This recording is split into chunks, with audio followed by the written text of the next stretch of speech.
निष्क्रमति निर्विशति द्विधा शशा, एक ही सती मानो दो दिख रही है।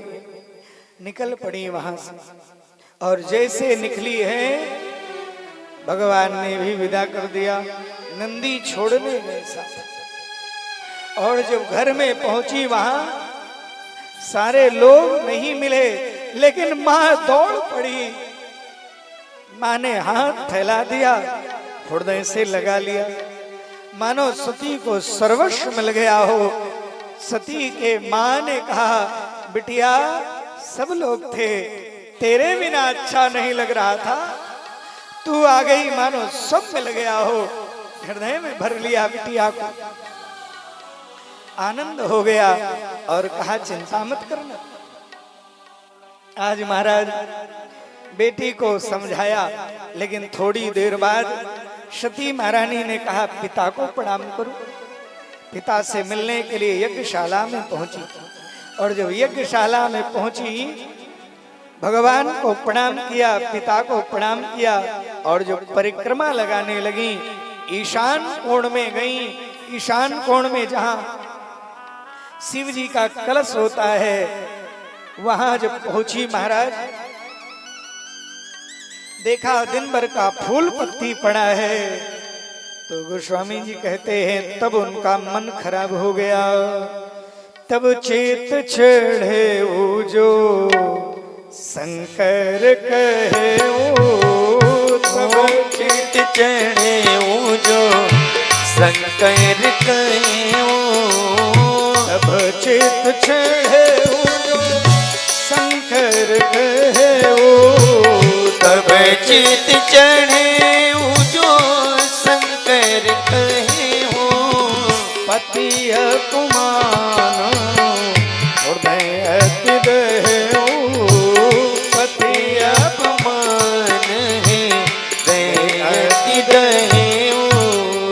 कहा कि हृदय में अपमान जागृत हो गया और जो अपमान जागृत हुआ तो पिता से पूछ लिया, पिताजी आपने शिव जी को न्योता नहीं दिया, आप बिटिया बुलाए तो तुम्हें भी नहीं थे।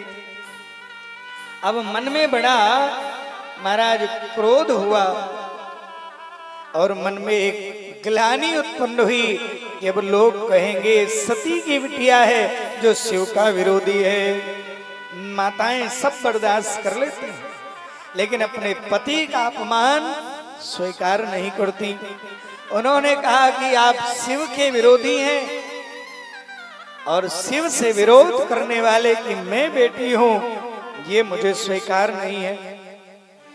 और शिव का विरोधी हो और आप और उसकी मैं बेटी हूं, लोग कहेंगे ये दाक्षायणी जा रही है, दक्ष की बिटिया जा रही है, तो मुझे पीड़ा होगी। अब मैं इस शरीर को धारण नहीं करूंगी।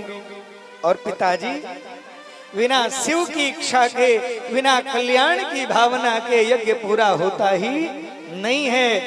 केवल दिखावे से यज्ञ पूरा नहीं होता है।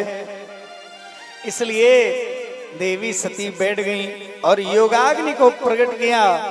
और योगाग्नि को जब प्रकट किया महाराज तो भगवान शरीर में योग की अग्नि प्रकट होने लगी।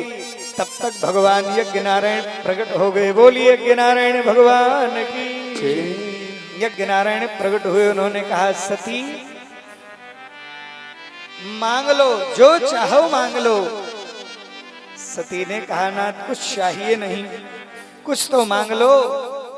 87,000 वर्ष तक भगवान शिव और सती से बातचीत नहीं हुई थी। समझिए, पति पत्नी में 87,000 वर्ष तक बात नहीं हुई थी।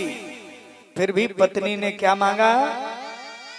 सती ही मरत हरि सन बर मांगा। सती ही मरत हरि सन बर मांगा। सती ही मरत हरि सन बर मांगा।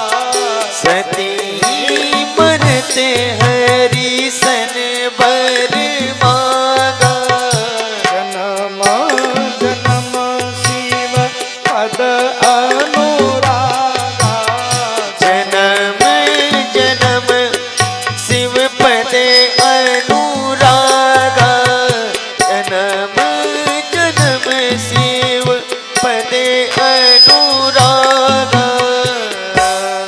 कि जन्म जन्मांतर तक हमें भगवान शिव ही मिले, भगवान शिव ही हमें मिले। जब ऐसी प्रार्थना करी और योगाग्नि में जली तो नंदी आदि वहां उधम मचाना शुरू किए, तोड़फोड़।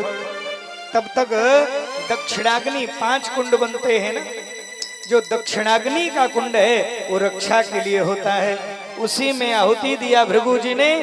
1000 यज्ञ रक्षक प्रकट हो गए और मार के भगा दिया नंदी आदि को। और उस समय का इलेक्ट्रॉनिक मीडिया, नारद जी क्या हुआ, भवो भवान्याम निधनम प्रजापते रसत्कृताया अवगम्य नारदात। नारद जी पहुंच गए और नारद जी जब पहुंचे कहा बाबा कुछ पता चला नहीं, क्या हो गया। सती महारानी गई थी दर्शन के लिए और यहाँ उनके साथ अनहोनी हो गई। जैसे सुना शिव जी ने हृदय महाराज चित्कार कर उठा और बाल उखाड़े, पटक दिया, वीरभद्रम विबुधस्सो। वीरभद्र प्रकट हो गए और वीरभद्र से कह दिया, वीरभद्र यदि तुम दक्ष के सहित यज्ञ का विनाश कर दोगे तो तुम्हें मैं अपने गढ़ों में श्रेष्ठ बना दूंगा। चले वीरभद्र, मानो आंधी आ रही है, पूरा यज्ञशाला उखड़ गया महाराज, सारे देवता मारे गए, भगाए गए सारे। पहुंचे महाराज नंदी को बोला, नंदी यहाँ आओ। क्या कर रहे थे लोग, कहा ये भृगु जी है, ये दाढ़ी पे हाथ फेर फेर करके मरवा रहे थे हम लोगों को, उखाड़ लिया दाढ़ी। कहा ये क्या कर रहे थे, कहा ये पूखा जी हैं, यही हंस रहे थे हम लोगों को, मारे एक मुक्का दांत बाहर का और हंसना चेलों पर। अब कहा महाराज ये कहा प्रधान अभियुक्त तो यही है दक्ष, तो काटना शुरू किया,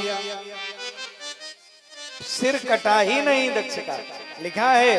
फिर महाराज याद आई और उन्होंने ऐसे ही घुमाना शुरू किया दक्ष के सिर को, घुमा करके तोड़ दिया महाराज और कुंड में फेंक दिया। हाहाकार मच गया, सारे देवता हाहाकार मचा रहे हैं, सारे लोग पूरी जनता त्रस्त हो गई। एक बात और कह दो, जहां यज्ञ रुक जाता है वहां स्वतः महामारी फैलने लगती है, दुर्भिक्ष पड़ने लगता है। इसीलिए कोई भी अनुष्ठान विधि पूर्वक होना चाहिए, नहीं तो अपने आप वहां संकट आने ही लगते हैं। क्या हुआ, सारे देवता घबराए, ऋषि घबराए, ब्रह्मा जी की शरण में पहुंचे, प्रभु किसी तरह यज्ञ की पूर्णाहुति करा दीजिए। ब्रह्मा जी ने कहा काहे चले गए थे भैया, जब हम लोग नहीं गए तो काहे यज्ञ में चले गए। कहा क्षमा करिए, कहा हमारे बस का नहीं है, चलिए भगवान शिव के पास। सारे देवताओं को लेकर के भगवान ब्रह्मा जी शिव जी की शरण में पहुंचे और शिव जी के पास देवता पहुंचे तो लगे प्रार्थना करने। कहा हे प्रभु बिना आपके तो यज्ञ नहीं होता, बिना आपके तो यज्ञ वैसे है जैसे धड़ है सिर ना हो।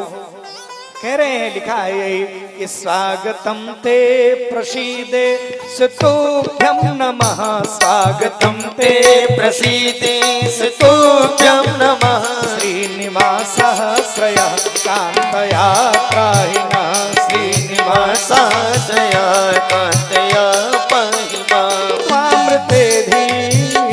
त्वामृतेधि स्नागैर्मखः शोभते, त्वामृतेधि नांगैर्मखः शोभते, शीर्षहीनः कबन्धो यथा पुरुषः, शीर्षहीनः कबन्धो कदा पुरुषः। ऐसे ही हमारी गति है। आप यज्ञ पूरा भगवान बोले ही नहीं तो ब्राह्मणों ने मोर्चा संभाला, ब्राह्मण लोग सामने आए, ब्राह्मणों ने हाथ जोड़ा, प्रभु आप यज्ञ करा दो, आप ही हवन हो, आप ही अग्नि हो, आप ही पुरुष हो, आप ही यजमान हो, आप ही कुशा हो, आप ही हवन हो, सब आप ही हो। कहा महाराज भगवान कहे वारे वाह।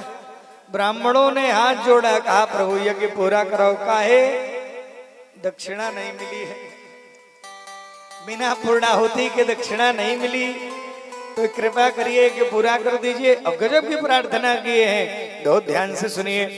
तो क्या कह रहे हैं? तम क्रतुस तम हविस तम हुतासा स्वयं, तम क्रतुस क्रतुस्तम हविस्तम हुतासा स्वयं, हि मंत्रः समे दर्भपत्राणि च, त्वं हि मन्त्रः समे देवपात्राणि च, त्वं सदस्यार्चिजो दंपती देवता, त्वं सदस्यतिजो दंपती देवता, अग्निहोत्रं स्वधा सोम आज्यं पशु, अग्निहोत्रं सदा सोम आज्यं पशु, त्वां पुरागां रसाया महासुकरो, त्वां पुरागा या महासुकरो, द्रष्टया पद्मिनी वारणेन्द्रो यथा, द्रष्टया पद्मिनी वारणो वारणेन्द्रो यथा, स्तूयमानो नदन लीलया योगिभिर्स्तूयमानो नदन लीलया लया योगिभिर्, विद्युहर्थं त्रयी गात्रयज्ञक्रतु, विद्युहर्थं त्रयी गात्रयज्ञक्रतु, त्वं क्रतुस्त्वं हविस्तम हुतासा स्वयं, त्वं हि मन्त्रः समे देवपात्राणि च। का प्रभु आप ही सब हो, उषा हो, अग्नि हो, यज्ञ हो, सब आप हो। आप प्रसन्न हो, भगवान प्रसन्न हो गए। और जैसे भगवान ने कहा ठीक है, तुरंत पूखा सामने। पूखा ने कहा प्रभु दांत नहीं है, कैसे यज्ञ में जाएंगे? आप दांत नहीं आएगा तो हमारे चेलों पर हंसोगे तो क्या होगा? कहा इसका प्रतिफल तो मिलेगा ही। तो कहा एक काम करते हैं, आपको एक कृपा कर देते, पीसा हुआ खाइए, सतुआ पोखेंद्र बना दिया। कहा इससे भी काम नहीं चलेगा तो? कहा ठीक है, यजमान के मुख से भोजन करना, इसीलिए बहुत सात्विक आहार यजमान को भी ग्रहण करना चाहिए। यजमान के मुख से ग्रहण करो। अब आए भृगु महाराज, कहा प्रभु दाढ़ी नहीं है, क्या करें? कहा पूरी नहीं आएगी। अब चेलों पर हाथ उठाए हो, कुछ गड़बड़ होगा तो पूरी नहीं आएगी।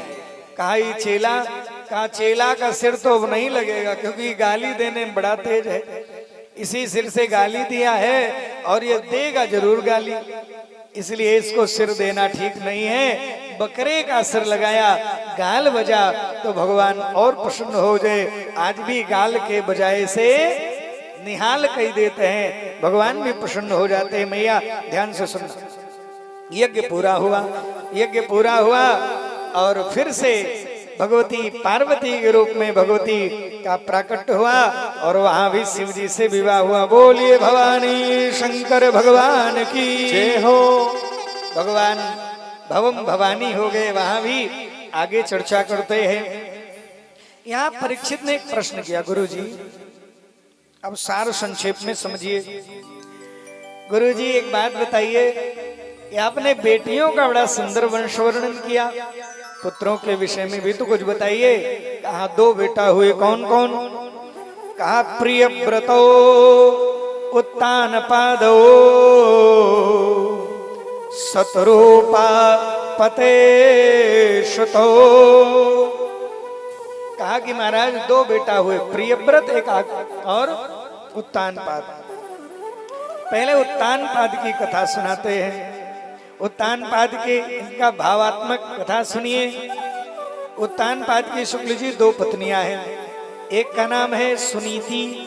सुनीति माने सुष्ठुर नीति ही, जो वेद की नीति को मानने वाली है, शास्त्र को मानने वाली है, कुल की परंपरा को मानने वाली है, सुबह भोर में उठने वाली है, सास ससुर पति और परिजनों की सेवा भगवत आराधन करने वाली है, उनका नाम है सुनीति, जिनकी सुंदर नीति है।